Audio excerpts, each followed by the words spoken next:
Assalamualaikum warahmatullahi wabarakatuh. Alhamdulillah alladzi 'allama bil qalam 'allamal insana ma lam ya'lam. Asyhadu an la ilaha illallah wahdahu la syarikalah wa asyhadu anna Muhammadan 'abduhu wa rasuluhu la nabiyya ba'da. Raditu billahi rabba wa bil islami dina wa bi Muhammadin nabiyya wa rasula. Allahumma inni as'aluka rizqan thayyiban wa ilman nafi'a wa amalan mutaqabbala. Bapak, Ibu bersama salat subuh yang dirahmati Allah. Mari kita bersama-sama tidak henti-hentinya untuk senantiasa berucap syukur kehadirat Allah Subhanahu wa taala karena sampai dengan malam pagi hari ini kita masih diberi kesempatan oleh Allah untuk bersama-sama menegakkan sholat di masjid yang insya Allah penuh dengan barokah dari Allah Subhanahu wa taala. Mudah-mudahan seluruh aktivitas kita selama ini semuanya diterima dan mendapatkan ridho dari Allah Subhanahu wa taala. Shalawat dan salam mudah-mudahan tetap terlimpah pada junjungan Nabi besar Muhammad sallallahu alaihi wasallam yang telah membimbing umat manusia dari zaman gelap menuju zaman yang terang. Dan mudah-mudahan kita yang hadir di sini dan keluarga kita di rumah termasuk hamba-hamba yang senantiasa mendapatkan hidayah dari Allah Subhanahu wa taala agar kehidupan kita selamat dan bahagia dunia, selamat dan bahagia pula nanti kita di akhirat. Bapak sekalian, kita sangat bersyukur kepada Allah Subhanahu wa taala, ternyata harapan dan doa kita dikabulkan oleh Allah. Yaitu kita pada saat 2 bulan yang lalu sudah berucap sebagaimana Rasulullah berucap, Allahumma barik lana fi Rajab wa Sya'ban wa ballighna Ramadan. Ya Allah, berkahilah kami di bulan Rajab dan Sya'ban dan pertemukan kami dengan bulan Ramadan. Alhamdulillah kita dipertemukan oleh Allah dengan bulan Ramadan ini. Mudah-mudahan seluruh aktivitas kita nanti semuanya, sholat kita, rukuk kita, sujud kita, tilawah kita, tadarus kita, dan kajian-kajian kita, mudah-mudahan semuanya membawa keberkahan dari Allah Subhanahu wa taala dan mendapatkan ridho dari Allah Subhanahu wa taala. Amin ya rabbal alamin. Bapak sekalian, sekarang mari kita kaji bersama tentang pengaruh Al-Qur'an terhadap pembaca dan rumah tempat tinggal kita. Di dalam Al-Quran dengan tegas Allah Subhanahu wa taala menyebutkan, Syahrul Ramadan alladzi unzila fihil Qur'an hudal linnas wa bayyinatin minal huda wal furqan. Bulan Ramadan diturunkannya Al-Quran. Ayat ini dengan tegas menyebutkan Syahrul Ramadan, tidak bisa dialihkan pada bulan lain, sebab kata Ramadan di situ disebutkan. Bulan Ramadan, bulan diturunkannya Al-Quran. Hudal linnas, tujuannya jelas sebagai petunjuk bagi kehidupan manusia. Bapak sekalian, untuk selanjutnya mari kita bersama-sama memahami apa Al-Quran itu. Ini sangat penting disebabkan ada hal-hal yang mungkin dilupakan orang, mungkin karena ketidaktahuan, atau mungkin sebab-sebab yang lain. Al-Quran adalah wahyu, kitab Allah dan kalamullah. Bapak sekalian, kalamullah, coba sekarang ini maaf. Biasanya saya kalau ceramah seperti ini, saya bawa makalah makalah untuk bisa dibaca lagi di rumah, dibaca di rumah. Ini karena kemarin tidak sempat memperbanyak makalah sehingga saya minta dipasangin aja ya nanti suatu saat atau nanti Pak Uun bisa men-share apa yang saya share kemarin Ini materinya sudah saya share di PowerPoint ya. Bisa dilihat di HP-nya itu ya. Balik di sini Pak, kalam wah. Saya kepingin tahu dulu nih. Bolehkah kira-kira orang yang beriman kepada Allah, orang Islam yang beriman kepada Allah, berlindung kepada selain Allah? Boleh gak kira? Tidak boleh, ya, tidak boleh. Tapi ada doa dari Nabi Muhammad SAW. Coba ini saya tunjukkan dulu. Doanya apa ini? Coba kayaknya diperhatikan baik-baik. Dari Ibnu Abbas ia berkata, hadis Sahih Bukhari Pak ya. Dari Ibnu Abbas ia berkata, Rasulullah SAW sering mendoakan Hasan dan Husain, cucunya, ya. Dan Rasulullah berkata, sesungguhnya nenek moyang kamu pernah memohonkan perlindungan kepada Ismail dan Ishak. Berarti nenek moyang siapa ini? Nabi Ibrahim. Jadi Rasulullah menyontoh bagaimana berdoa kepada Allah dengan contoh Nabi Ibrahim berdoa. Kula ulangi malih ya.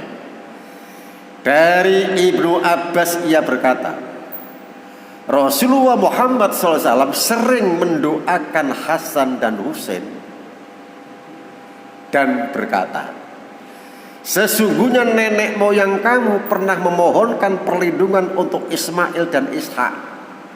Ismail dan Ishak adalah putra Nabi Ibrahim alaihissalam. Dengan kalimat ini, nah, coba kalimat ini Pak. A'udzu bikalimatillahi tammah min kulli syaitani wa hammah wa min kulli ainil lammah.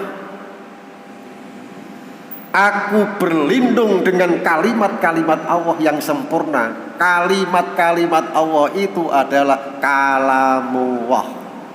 Al-Quran itu kalamullah. Ini bukan aku berlindung kepada Allah, bukan a'udzu billahi, tapi a'udzu bikalimatillah. Aku berlindung dengan kalimat-kalimat Allah yang sempurna. Tadi kula tanglet ya. Apa entuk wong iman, wong Islam sing berlindung kepada selain Allah? Ini kalimatullah. Makanya dalam dunia filsafat, nyuwun sewu ini mboten usah dibahas, tapi hanya sekedar tahu. Terlebete ahli kalam, ahli filsafat, ada pertanyaan. Al-Quran itu makhluk atau bukan? Pernah dengar ini? Ya, pernah dengar kan? Apakah Quran itu makhluk atau bukan? Ini permasalahan filsafat atau ilmu kalam. Masalah klasik, masalah kuno, wis ora usah dibahas. Ora mari-mari sampai saiki. Tapi setidaknya doa ini mencerminkan bahwa kita diperbolehkan berlindung kepada selain Allah hanya pada kalamullah, bukan pada yang lain. Sebab di sini jelas, a'udzu bikalimatillah. Aku berlindung dengan kalimat-kalimat Allah yang sempurna. Kalimat-kalimat Allah yang sempurna yaitu Al-Quran. Makanya kalamullah. Nah ini hati-hati ya, hati-hati. Nah baru sekalian coba doa ini Pak. Jadi kan pun hafal ya doa ini. Ini diamalkan oleh sekian banyak ulama-ulama, orang-orang Islam yang cerdik pandai pada saat awal-awal terjadi corona. Ini banyak dibaca ini, banyak dibaca. Ya, bahkan ada yang menggunakan doa ini untuk kunut nazilah. Ya. Aku berlindung dengan kalimat-kalimat Allah yang sempurna dari setiap godaan setan dan makhluk yang berbisa. Pak, zaman Nabi orang corona, belum mengerti virus, sebab ilmu tentang biologi, ilmu tentang kedokteran belum maju, belum ada. Tapi makhluk yang berbisa itu maksudnya makhluk yang mematikan. Corona itu makhluk mematikan. Makanya tidak salah kemudian beberapa ulama, bahkan banyak umat Islam yang berdoa dengan kalimat ini. Ya. Ini doa Nabi Ibrahim yang dicontoh oleh Nabi Muhammad SAW. Tidak apa-apa Pak, saya tunjukkan dalil aslinya Pak, teks aslinya hadis ini ya. Terus tidak mau ya, bentar ya, saya tutup dulu ini. Sahih Bukhari 3120. Sahih Bukhari. Ini kitabnya Pak ya, Sahih Bukhari 3120. 3120. Nah, ini kan Sahih Bukhari Pak. Saya buka, saya klik. Nah, ya. Coba. A'udzu bikalimatillahi tammah min kulli syaitani wa hammah wa min kulli ainin lammah. Ini kitab aslinya Pak ya. Sahih Bukhari 3120. Ya. Sebentar. Jenengan tinggal ini ya. Nah, ini browsernya, ini sanad. Ya, sanad. Saya klik. Sudah berubah warna, ya. Saya tarik cursor ini pada Thariqur Riwayah, jalan periwayatan hadis. Saya klik. Nah, Pak, ini skema sanad hadis. Hadis ini Pak, kalau seperti ini sahih. Kalau dari yang merah ini dhaif. Sanadnya dhaif kalau dari merah ini Pak ya. Kalau kita lihat dari jalur ini dhaif. Tapi hadis kan beberapa jalur. Nah, dari jalur sini sahih semua. Kesimpulan hadis adalah sahih. Ini kesimpulannya Pak. Hadis itu sahih. Jadi kalau ada kotaknya kok ungu, itu majhul. Orang yang membawa kabar dari Nabi tidak dikenal, berarti dhaif. Kalau kadzab, pembohong, dhaif. Yang membawa hadis dari Nabi kok sering-sering lupa, dhaif. Tandai merah. Ya. Nah, ada hadis yang kita bicarakan ini hadis yang sahih. Tapi sekalian, balik ke sini lagi. Jadi Rasulullah Muhammad SAW berdoa sebagaimana Nabi Ibrahim berdoa, mohon perlindungan kepada Allah. Pak Nun Sewu nggih, jenengan nate pireng istilah ruqyah. Pernah? Ruqyah. Ada seorang profesor namanya Profesor Dadang Hawari, seorang ahli ilmu jiwa, psikolog terkenal Indonesia sampai ke mancanegara. Profesor Dr. Dadang Hawari. Dia ditanya tentang fenomena orang kesurupan. Apakah kesurupan itu merupakan halusinasi seseorang, ataukah karena beban pikiran yang berat, atau ada faktor X yang diyakini adanya makhluk halus yang masuk pada raga manusia. Profesor menyebutkan itu memang ada faktor X, ada makhluk yang merasuki raga manusia. Buktinya apa? Ono wong lanang kesurupan, begitu ngomel-ngomel suarane arek bayi. Ono wong wedok kesurupan, begitu ngomel-ngomel suarane wong lanang. Dan itu tidak bisa disangkal kejadian begitu. Ya. Berarti itu bukan karena halusinasi, bukan juga karena pikiran beban berat. Maka dalam Islam, jenengan setuju atau enggak ya, fenomena ruqyah. Ruqyah itu Pak, dibacakan ayat-ayat suci Al-Quran. Oleh karena ini sini disebutkan, aku berlindung dengan kalimat-kalimat Allah dari godaan setan. Itu ruqyah. Nah, jenengan tidak usah takut dengan kesurupan. Sebab hakikatnya orang Islam yang beriman kepada Allah bisa meruqyah dirinya sendiri. Ya. Jadi jenengan sakit Pak, meruqyah diri sendiri dengan catatan jenengan senantiasa berinteraksi, berkomunikasi dengan Allah lewat Al-Quran. Ya. Jadi ahli Quran, ahli membaca Quran, ahli mempelajari Al-Quran, ahli mengamalkan Al-Quran, itu bisa meruqyah dirinya sendiri. Ya, nggak usah minta tolong orang lain. Ya, kalau jenengan mau senantiasa berinteraksi, berkomunikasi dengan Al-Quran. Nah ya, kita lanjutkan Pak. Kita lanjutkan tentang pengertian Al-Quran. Diturunkan dalam bentuk lafal Arab. Pak, Al-Quran itu menggunakan bahasa Arab dan itu dipilih oleh Allah, bukan kebetulan. Mengapa Al-Quran tidak diturunkan dalam bahasa Ibrani seperti halnya Injil? Itu sudah ketentuan Allah. Allah memilih wahyunya diturunkan dengan lafaz Arab, ditulis dengan huruf Arab. Huruf Arab itu huruf yang khas, punya karakter khusus.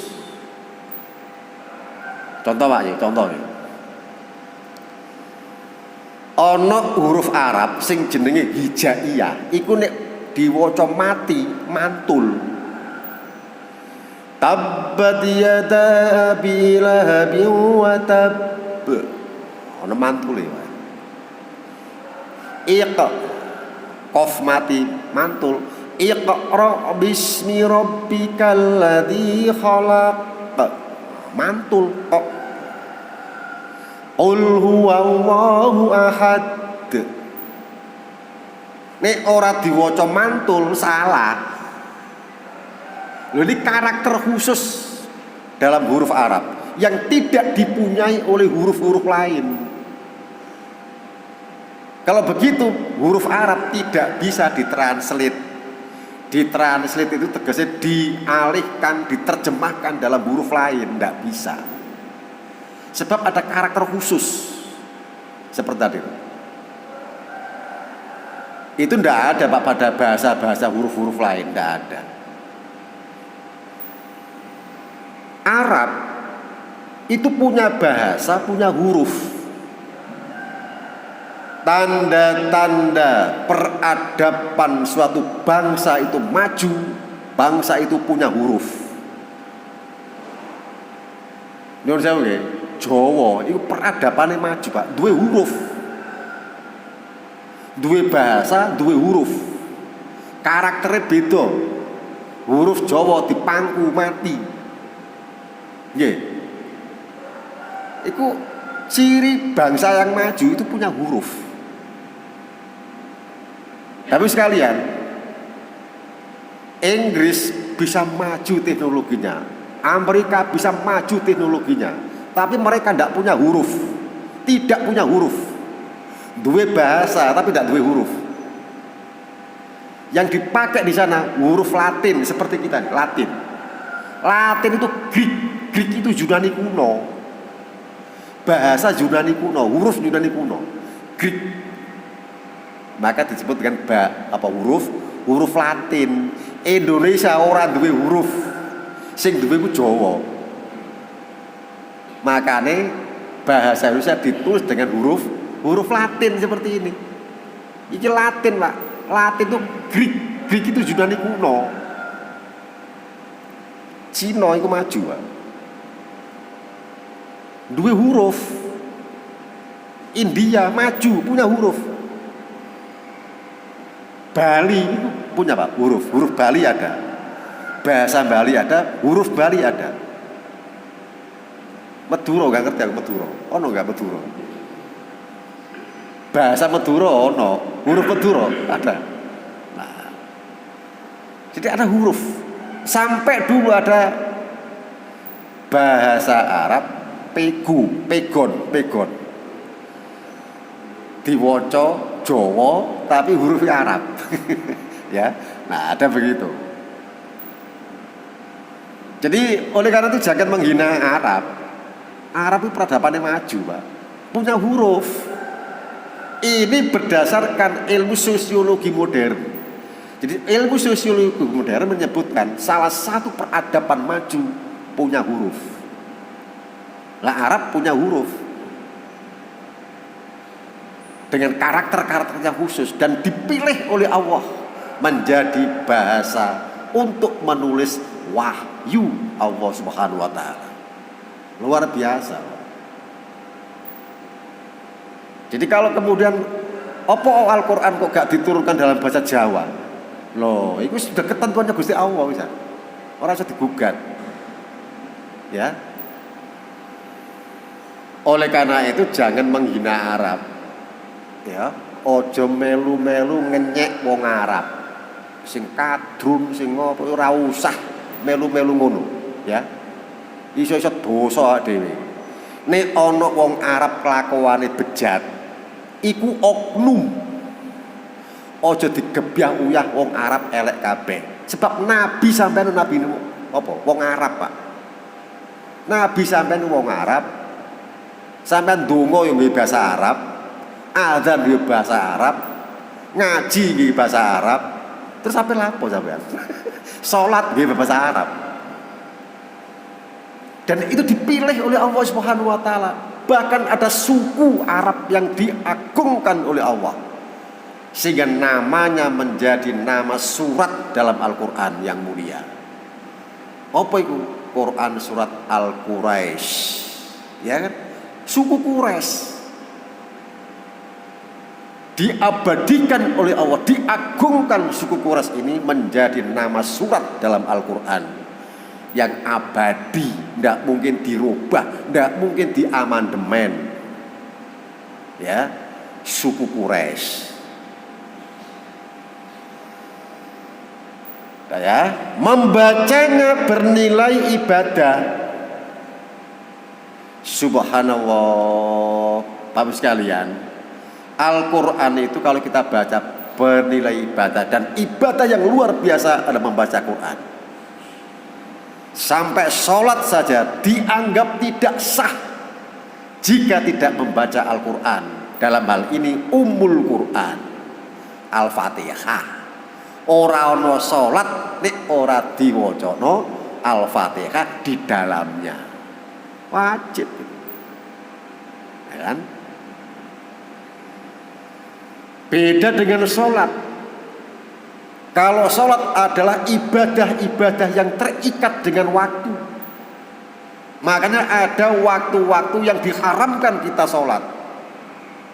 Habis sholat subuh, matahari belum terbit, dilarang untuk menegakkan sholat. Setelah sholat asar, dilarang menegakkan sholat sunnah setelah sholat asar. Tapi kalau membaca Al-Quran, Pak, tidak ada ikatan waktu, kapanpun boleh. Nah, Ramadan ini, Pak, syahrul Ramadan, syahrul Quran.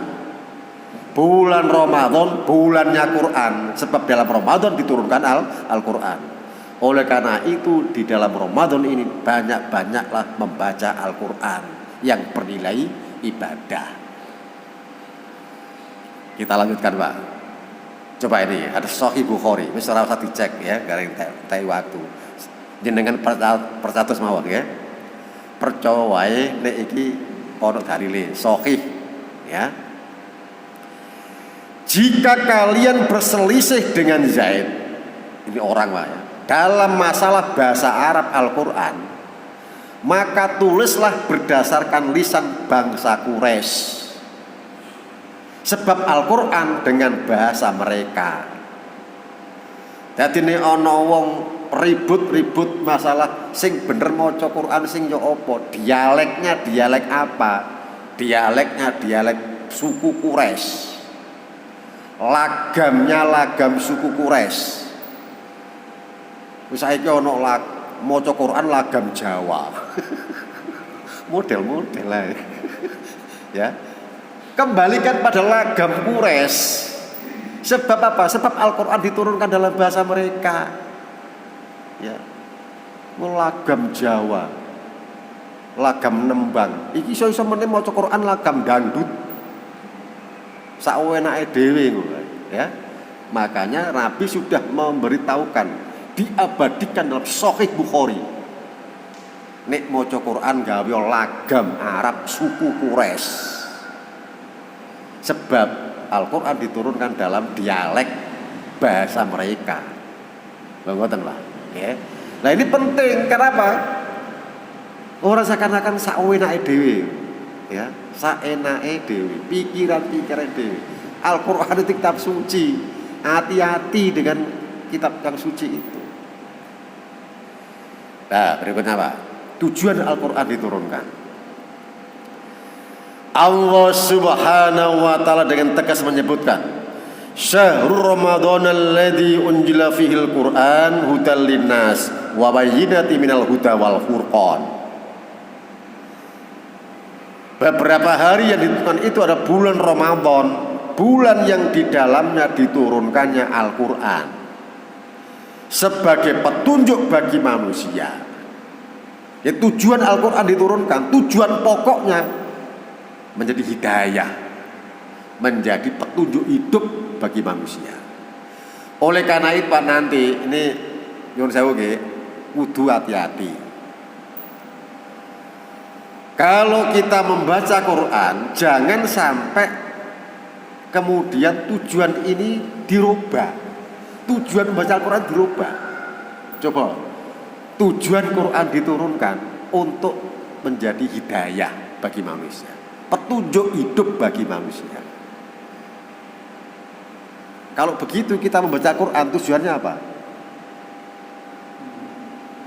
Karena fungsi Al-Quran sebagai petunjuk hidup, maka membaca Quran seharusnya mencari hidayah. Jadi kita membaca Quran tujuannya mencari hidayah, mencari petunjuk. Tapi sekarang banyak yang kemudian dialihkan tujuannya. Kita membaca Quran tujuannya mencari pahala, bukan mencari hidayah.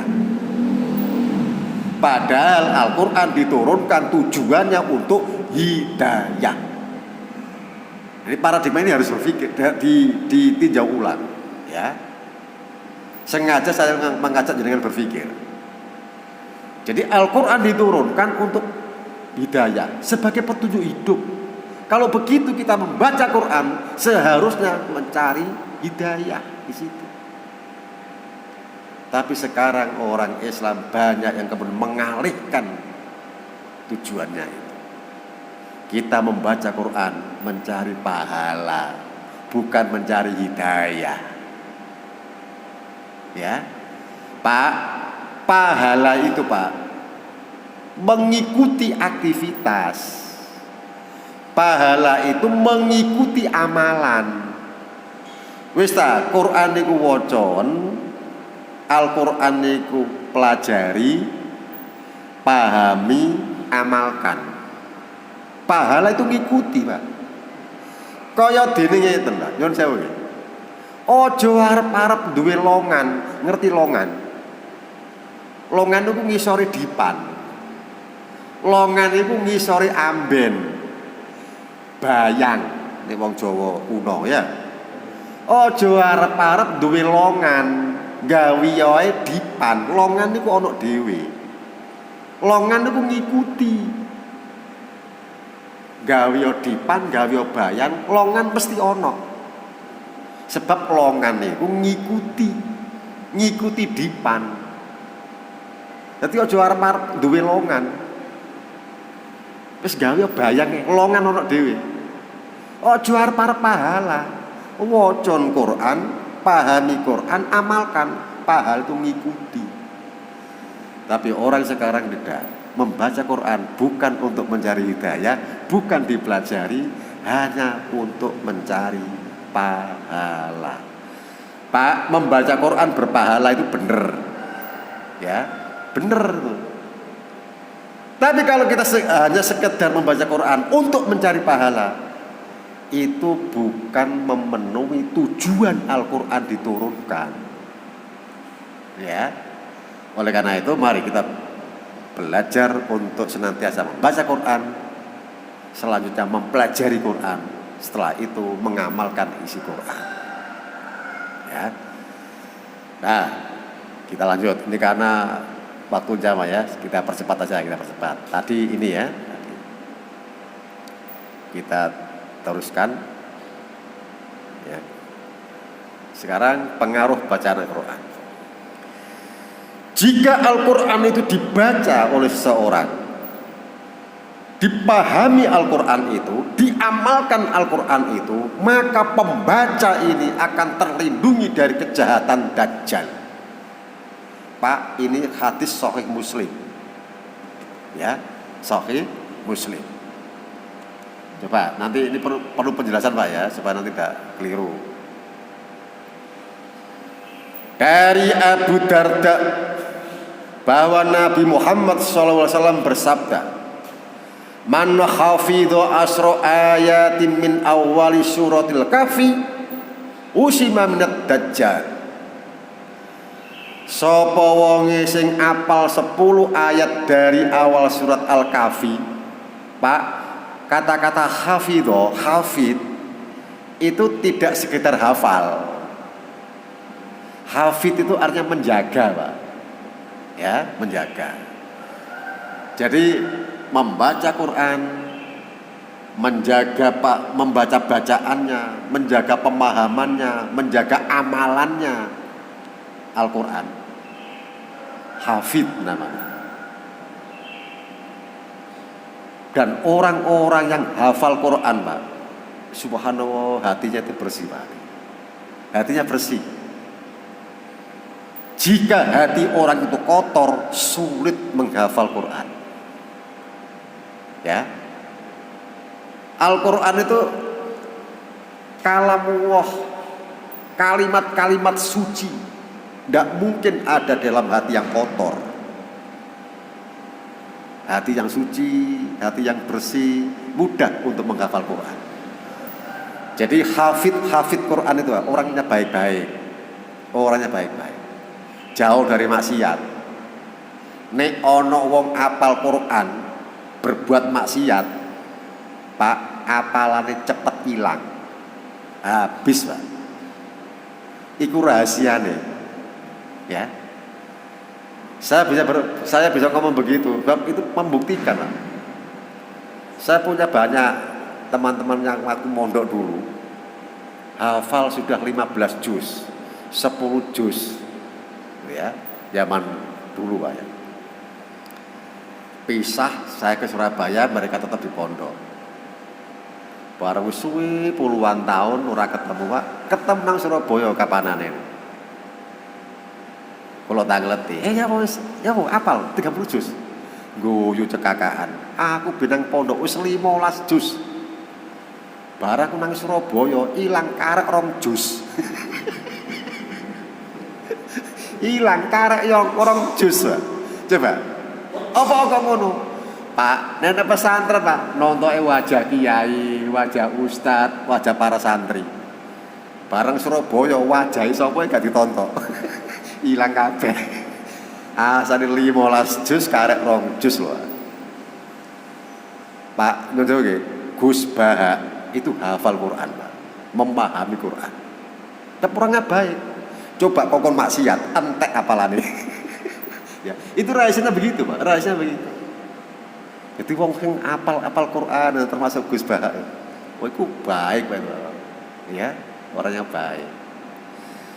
Nah, tapi sekalian, sapa wonge sing jaga Al-Qur'an, ngamalne Al-Qur'an, njogo apalane, njogo bacaane, njogo amaline Al-Qur'an.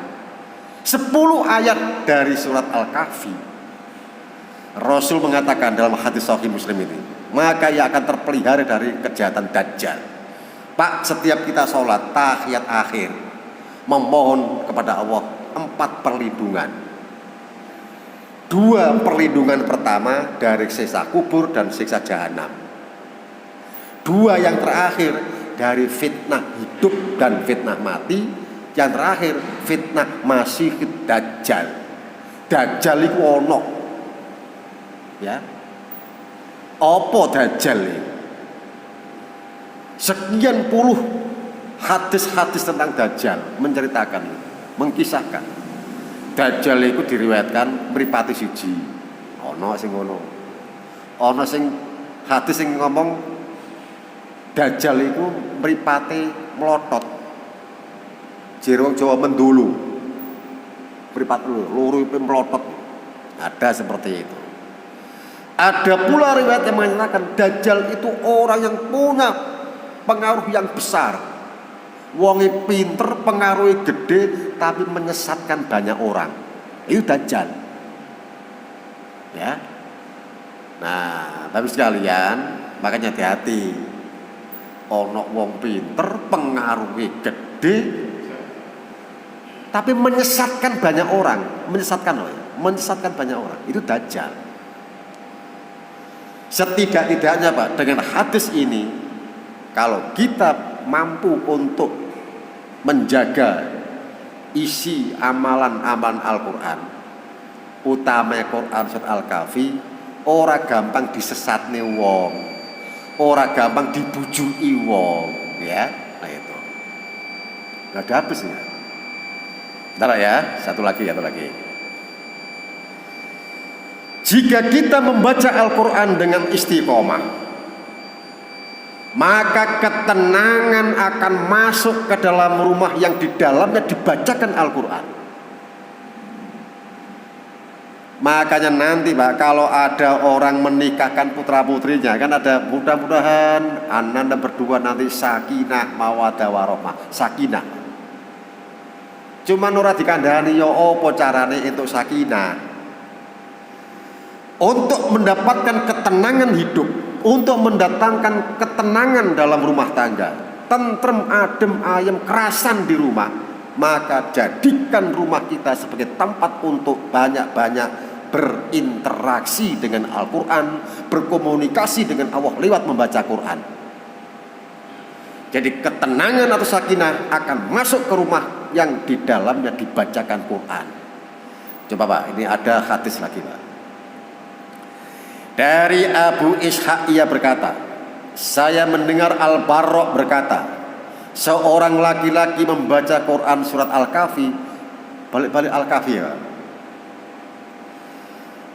Ternyata awan tipis telah menaungi mereka.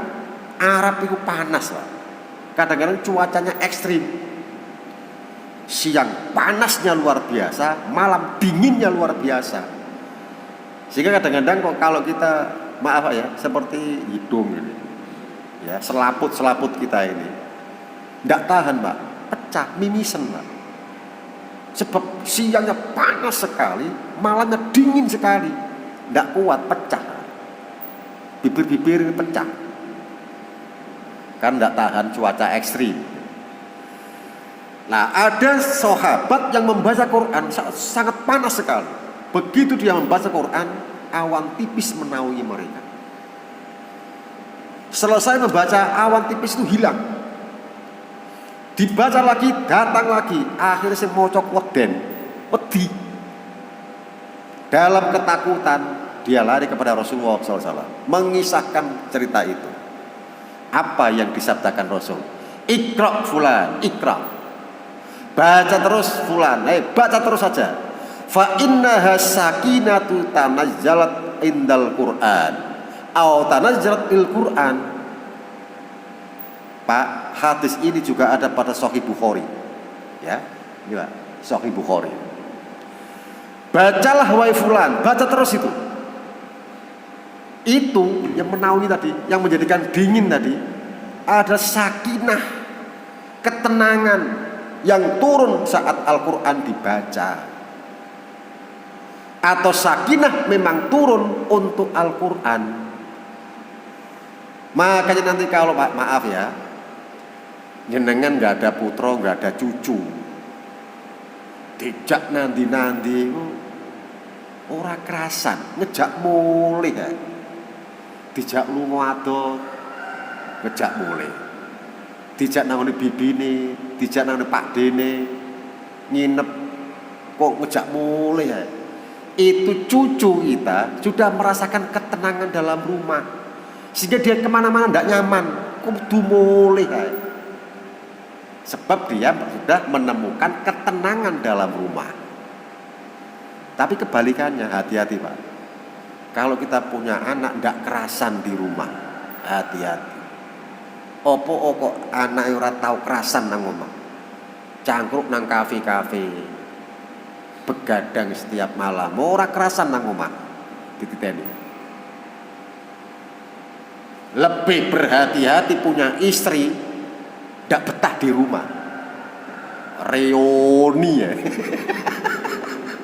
Hati-hati ya.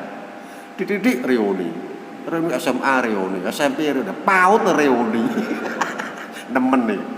Iku ngono ora kerasan nang omah. Introspeksi Pak. Mengapa demikian? Bisa jadi rumah kita jarang digunakan untuk atau sebagai tempat membaca Quran. Baca Quran di rumah. Ya.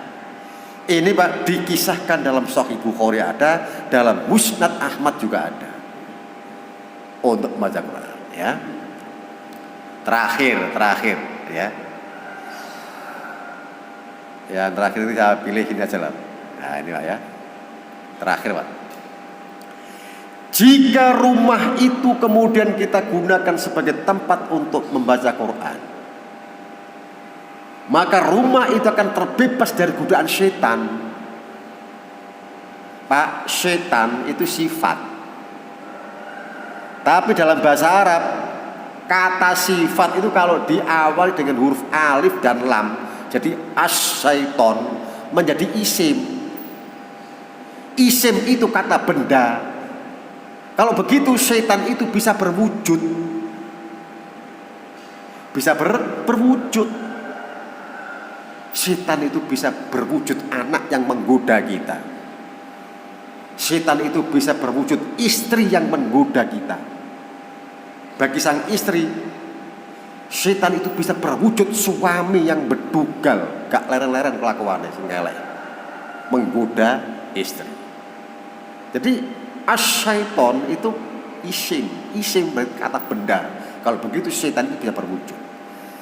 Tapi sekalian, coba Rasul bersabda dalam Musnad Ahmad, ta'allamul Qur'an fa innahu syafi'u yaumal qiyamah. Ta'allamul Baqarah wal Ali Imran, ta'allamuz Zahrawain fa innahuma ya'tiyani yaumal qiyamah ka'annahuma ghamamatani aw ghayatani aw ka'annahuma firqani min thair.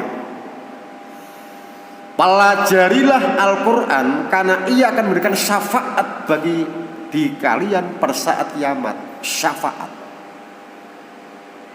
Nanti Pak, begitu kita dibangunkan dari alam kubur kita digiring oleh para malaikat menuju padang mahsyar.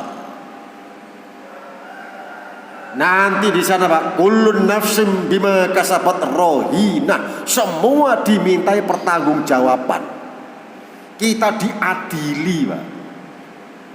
Jadi pengadilan Pak, ono hakim, ono jaksa, ono pengacara, ono sing tertuduh. Kita ini Pak tertuduh, dihakimi. Hakimnya Allah. Ono sing jenenge jaksa, penuntut umum, sapa malaikat. Setelah saya catat selama dia hidup di dunia, maka saya tuntut 10 tahun neraka. Deloki catatan apa? Nomor 1, utang gak tahu nyaur. Saya misalnya gitu ya, utang gak tahu nyaur. senengane bujukan wong, ya. Sampai salah. Dituntut sama malaikat. Malaikat itu Pak, raqib atid mencatat amalan kita, dibacakan pada saat kita diadili. Coba. Nanti Pak, ada yang membela kita, pengacara kita. Sapa iku? Rasulullah Muhammad sallallahu alaihi wasallam. Itulah syafaat, pembelaan, pertolongan pada saat kita diadili oleh Allah. Ya. Nomor 1. Nomor 2, Al-Qur'an. Coba ini. Pelajarilah Al-Qur'an karena ia akan memberikan syafaat, pertolongan, pembelaan pada saat kita diadili oleh Allah Subhanahu wa taala. Pelajarilah Al-Baqarah dan Ali Imran. Pelajarilah Az-Zahrawain. Zahra itu kembang. Zahra itu kembang. Zahrawain 2 kembang. Zahra itu bunga. Zahrawain 2 bunga. Apa maksudnya? Al-Baqarah dan Ali Imran. Makanya Pak dulu para sahabat subhanallah kalau mengimami sholat, Pak, rakaat pertama Al-Baqarah habis. Al-Baqarah 2 juz setengah Pak, habis. Rakaat kedua Ali Imran habis. Coba nang masjid kene Pak, tarawih. Rakaat pertama Al-Baqarah habis. Rakaat kedua jamaah habis. Terus ngomong nang dalan-dalan, ojo traweh nang kono, nek gak kepen mati ngadeg kon. Pak, yang membaca maupun yang mendengar sama-sama berpahala. Imam membaca, makmum juga mendengarkan, menyimak, sama-sama mendapat pahala. Makanya bersyukur nanti kalau semisal ada imam tarawih bacanya panjang, bersyukur. Ya, ojo terus watuk, dehem. Oh nong ngimami surat dawa sing diwaca watuk kabeh sak masjid. Dehem. Menemane aja gawe imam iku. Ya. Ya, ini Pak ya. Coba saya lanjutkan ya. Karena keduanya Ali Imran dan Al-Baqarah akan datang pada hari kiamat seperti 2 awan, 2 naungan, atau seperti 2 kelompok burung berbaris untuk membela para pembacanya. Membela para pembacanya. Ya Al-Quran itu Pak bisa memberikan syafaat bagi kita yang senantiasa membaca dan mempelajari Al-Quran serta mengamalkan Al-Quran. Pelajarilah Al-Baqarah karena mengajarkannya adalah suatu keberkahan. Meninggalkan Al-Baqarah adalah kerugian dan tidak bisa dikalahkan oleh tukang-tukang sihir, gangguan setan. Lainnya Pak. Oleh karena itu dalam semangat Ramadan, semangat pula kita membaca, mempelajari dan mengamalkan Al-Quran. Mudah-mudahan apa yang kita kaji pada pagi hari ini mendatangkan hidayah untuk kita semua. Mudah-mudahan Allah Subhanahu wa taala memberikan kekuatan lahir maupun batin untuk kita bisa melaksanakan puasa Ramadan dengan baik ya. Amin ya rabbal alamin. Kita akhiri pertemuan kita dengan doa bubar majelis. Subhanakallahumma wa bihamdika asyhadu an la ilaha illa anta astaghfiruka wa atubu ilaik. Wassalamualaikum warahmatullahi wabarakatuh.